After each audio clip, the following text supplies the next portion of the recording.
नमस्कार दोस्तों, पीसीएस पाठशाला में आप सभी का स्वागत है। घटना चक्र टीजीटी पीजीटी नेट हिस्ट्री का यह 28वां सीरीज है 28। अगर इसके पहले का वीडियो अगर आप लोगों ने नहीं देखा है तो प्लेलिस्ट में जाइएगा। घटना चक्र टीजीटी पीजीटी नेट हिस्ट्री के नाम से प्लेलिस्ट बनी हुई है। आइए सीधे प्रश्नों की शुरुआत करते हैं। और एक जरूरी सूचना और देनी है कि जो भी लोग टीजीटी पीजीटी तैयारी कर रहे हैं तो उन लोगों को बताना चाहेंगे कि 5500 वन लाइनर क्वेश्चन का रामबाण PDF TGT PGT net history के लिए और 6000 क्वेश्चन का रामबाण PDF TGT PGT net geography के लिए डिस्क्रिप्शन में लिंक दिया गया है, आप लोग डाउनलोड कर सकते हैं। जो भी मटेरियल है दोस्तों चार्जेबल है। जो पेमेंट आपका काटने के बाद आराम से डाउनलोड हो जाएगा। अगर डाउनलोड करने में असुविधा होती है तो आप लोग हमारे ऑफिशियल व्हाट्सएप नंबर पर मैसेज कर सकते हैं। व्हाट्सएप नंबर डिस्क्रिप्शन में दिया गया है, मैसेज ही करिएगा, कॉल बिल्कुल नहीं करना है। आइए सीधे प्रश्नों पर आते हैं। प्रश्न संख्या 121 देखिएगा। चतुर्थ बौद्ध संगीत का आयोजन हुआ था। तो चतुर्थ बौद्ध संगीत का आयोजन हुआ था तो यह कनिष्क के काल में हुआ था। विकल्प बी। जीआईसी प्रवक्ता परीक्षा और यूपी जीआईसी परीक्षा में यह प्रश्न उठा है। प्रश्न 122 देखिएगा। कनिष्क के समय आयोजित चतुर्थ बौद्ध संगीत के सभापति कौन थे? तो वसुमित्र जो थे वह अध्यक्ष थे और अशोघोष जो थे उपाध्यक्ष थे। यह पीजीटी परीक्षा 2010 में पूछा गया प्रश्न है। प्रश्न 123 देखिएगा। कौन सी बौद्ध सभा अशोक के शासनकाल में हुई थी? तो मैं बता चुका हूँ, फार्मूला भी बताया था आपको। तृतीय बौद्ध सभा जो थी वह अशोक के शासनकाल में हुई थी। और कहाँ हुई थी? तो पाटलिपुत्र में हुई थी। इसका भी फार्मूला बताया था आप लोग को। प्रश्न 124 देखिएगा। अशोक के शासनकाल में आयोजित बौद्ध संगीत का अध्यक्ष कौन था? तो मोगलीपुत्र तिस्य थे। विकल्प डी। प्रश्न 125 देखिएगा। अशोक के शासनकाल में आयोजित बौद्ध संगीत का अध्यक्ष कौन था? तो मोगलीपुत्र तिस्य थे। पीजीटी परीक्षा 2013 में पूछा गया प्रश्न है और यह पीजीटी परीक्षा 2004 में पूछा गया प्रश्न है। एक ही प्रश्न रिपीट हुए हैं। प्रश्न 126 देखिएगा। महासंघिक स्कूल का उदय कहाँ हुआ था? तो वैशाली में हुआ था। महासंघिक स्कूल का उदय कहाँ हुआ था? वैशाली में हुआ था।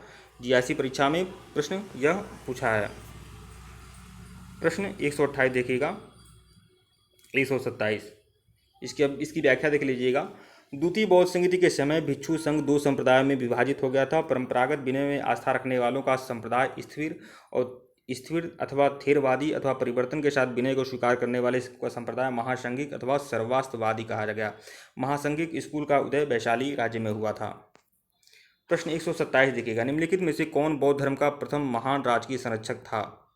तो कौन था? वह था अशोक। पीजीटी परीक्षा में पूछा गया प्रश्न है। अशोक के शासनकाल में बौद्ध धर्म को राजकीय संरक्षण प्राप्त हुआ था। उसने यह घोषित कर दिया कि जो कुछ बुद्ध ने कहा है वह सत्य है। अशोक ने इस धर्म के प्रचार में अपने साम्राज्य की सारी शक्ति और साधनों को नियोजित कर दिया। इसके अथक परिश्रम के फलस्वरूप यह धर्म भारतीय सीमाओं का अतिक्रमण कर पश्चिमी एशिया और श्रीलंका तक फैल गया। अशोक के ही समय में पाटलिपुत्र में तृतीय बौद्ध संगति हुई, जिसकी समाप्ति पर विभिन्न दिशाओं में प्रचारक मंडल भेजे गए। प्रश्न 128 देखिएगा। बुद्ध की आकृति उत्कीर्ण है। बुद्ध की जो आकृति है वह उत्कीर्ण है किसमें? कनिष्क के सिक्कों पर। कनिष्क के सिक्कों पर ब्रह्मा की, इंद्र की, कनिष्क की और बुद्ध की आकृति उत्कीर्ण है। यहाँ तक कि कनिष्क की आकृति भी है। तो बुद्ध की आकृति किसमें उत्कीर्ण है? तो कनिष्क के सिक्कों पर। विकल्प सी जो है सही आपका। जीआईसी प्रवक्ता परीक्षा 2015 में पूछा गया प्रश्न है ये। कुषाण शासक कनिष्क फर्स्ट के सिक्कों पर बुद्ध की आकृति उत्कीर्ण है। कुषाण शासकों में भीम खप्पिसस ने सोने के सिक्के जारी किए थे। ज़्यादा मात्रा में सोने के सिक्के किसने जारी किए थे? सोने के सिक्के जो जारी किए थे भीम खप्पिसस ने जारी किए थे। लेकिन स्वर्ण सिक्के सबसे ज़्यादा मात्रा में किस वंश के शासकों ने जारी किए थे? तो गुप्त वंश के शासकों ने जारी किए थे। प्रश्न 129 देखिएगा। निम्नलिखित को क्रम से लगाइए। तो क्रम से लगाना है तो देखिए, मतलब क्रम से ऐसे लगाना है कि किसका जन्म पहले हुआ था किसका बाद में, ऐसे लगाना है। तो लाइए इसका विकल्प ही देख लेते हैं। विकल्प जो है ए है। ए जो है सही है आपका। मतलब पहला जो जन्म हुआ था पार्श्वनाथ का जन्म हुआ था और पार्श्वनाथ के बाद महावीर स्वामी के बाद भगवान बुद्ध और भगवान बुद्ध के बाद भद्रबाहु। इस तरह से आप लोग सम्मिलित कर सकते हैं। पार्श्वनाथ का जन्म ईसा पूर्व 8वीं सदी में माना जाता है। वह 23वें तीर्थकर थे। महावीर का जन्म 599 ईसा पूर्व माना जाता है। महात्मा बुद्ध का जन्म 563 ईसा पूर्व माना जाता है और भद्रबाहु मौर्य शासक चंद्रगुप्त मौर्य के समकालीन थे।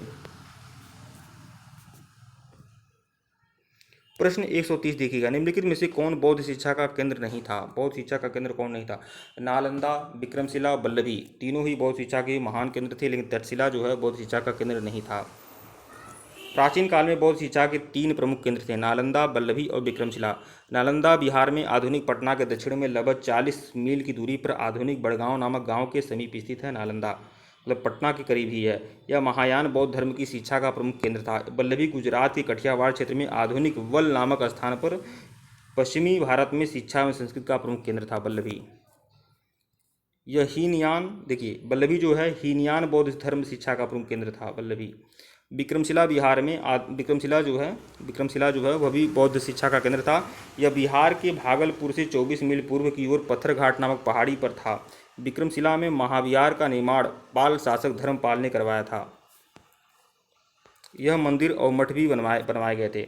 जबकि तक्षशिला जो है पाकिस्तान के रावलपिंडी क्षेत्र में तक्षशिला पड़ता था, जो गांधार राज्य की राजधानी था। और यहाँ पर तक्षशिला से बहुत से ऐसे लोग हैं जैसे चाणक्य है और वसुबंधु, राजवैद्य जीवक, यह सभी लोग, कौशल के राजा प्रसेनजीत, यह सभी लोग तक्षशिला से शिक्षा ग्रहण किए थे।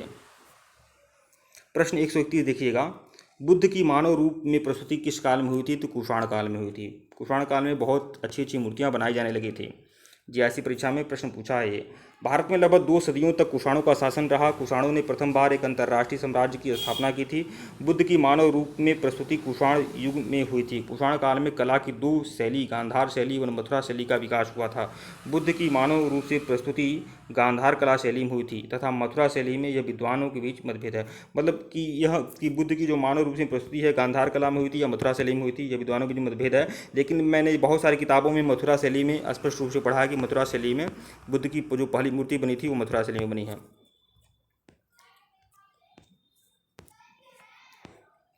जैन ग्रंथों में पार्श्वनाथ को पुरुषाद नियमी कहा गया है। ज्ञान प्राप्ति के पश्चात महावीर स्वामी केवलीन, जिन मतलब विजेता, अरहंत मतलब योग्य, निर्ग्रंथ मतलब बंधन रहित कहे गए। मखलीपुत्र गोशाल जो थे आजीवक संप्रदाय के थे और यह महावीर स्वामी के शिष्य थे, लेकिन बाद में विरोधी होकर उन्होंने अनेक अलग संप्रदाय की स्थापना कर ली, आजीवक संप्रदाय। अजीत केशकम्बलिन जो थे भौतिकवाद के प्रवर्तक थे। प्रश्न संख्या 132 देखिएगा, भागवत धर्म के संस्थापक कौन थे? तो भागवत धर्म के संस्थापक थे भगवान श्री कृष्ण। टीजीटी परीक्षा में प्रश्न पूछा गया है यह। देखिए, भागवत धर्म के प्रवर्तक वृषणी वंशी और सात्वत वंशी कृष्ण थे। इसी कारण इस धर्म को सात्वत धर्म या पंचरात्र धर्म भी कहा जाता है। कृष्ण के अनुयायी उन्हें भागवत कहते थे, इसलिए इस धर्म का नाम भागवत धर्म पड़ा था। छांदोग्य उपनिषद में भगवान श्री कृष्ण को देवकी पुत्र कहा गया है। सर्वप्रथम कृष्ण को देवकी पुत्र कहा गया है, अर्थात उन्हें घोर अंगिरस का आशीष भी बताया गया है। जैन परंपरा के अनुसार वासुदेव कृष्ण 22वें तीर्थंकर अरिष्टनेमि के समकालीन थे। हेराक्लीज कृष्ण का यूनानी रूपांतर, यूनान के लोग हेराक्लीज कहते थे कृष्ण को, और जो क्या बोलते हैं मेगास्थनीज की इंडिका में कृष्ण को हेराक्लीज भी कहा गया है। प्रश्न संख्या 133 देखिएगा, शैव धर्म के शिव और शक्ति के सम्मिलित रूप अर्धनारीश्वर की संकल्पना किस युग में हुई थी? तो गुप्त युग में हुई थी। गुप्त काल में शैव धर्म अत्यंत उन्नत अवस्था में था। इसी काल में शिव एवं शक्ति के सम्मिलित स्वरूप अर्धनारीश्वर की संकल्पना की गई थी। अन्य महत्वपूर्ण तथ्य भी देखिएगा, पाशुपत संप्रदाय शैवों का प्राचीन संप्रदाय था। पाशुपत संप्रदाय जो है शैवों का प्राचीन संप्रदाय था। कालामुख संप्रदाय के जो अनुयायी थे, कालामुख संप्रदाय को शिव पुराण में महाव्रतधर कहा गया है। प्रश्न संख्या 134 देखिएगा, विष्णु और शिव के संयुक्त विग्रह की संख्या क्या है? तो हरिहर है। हरि का मतलब विष्णु और हर का मतलब शिव, हरिहर है। विष्णु पुराण में विष्णु को शिव कहा गया है। देखिए, विष्णु पुराण में विष्णु जी को शिव कहा गया है और शिव पुराण के अनुसार शिव के ही हजारों नामों में से एक नाम विष्णु है। मतलब कहीं कहीं यह जानकारी मिली है कि शिव ही विष्णु है, कहीं कहीं यह जानकारी मिली है कि विष्णु शिव हैं। स्वयं विष्णु शिव को अपना भगवान कहते हैं। शिव और विष्णु ने अपनी एक रूपता दर्शाने के लिए हरिहर रूप धरा था, जिसमें शरीर का एक हिस्सा विष्णु और एक हिस्सा शिव हैं। प्रश्न संख्या 135 देखिएगा, इस सीरीज का सबसे आखिरी प्रश्न, 6ठी शताब्दी ईसा पूर्व में उदित होने वाले धार्मिक आंदोलनों में से निम्न में से कौन सा आचार्य नितांत भौतिकवादी था? तो अजीत केशकम्बलिन जो थे वो पूरी तरह से भौतिकवादी थे और इन्होंने कहा कि भौतिकवादी जो कुछ दिख रहा है वही सत्य है, इसके अलावा कुछ सत्य नहीं है। इसकी व्याख्या देख लेते हैं। इसकी व्याख्या तो फिलहाल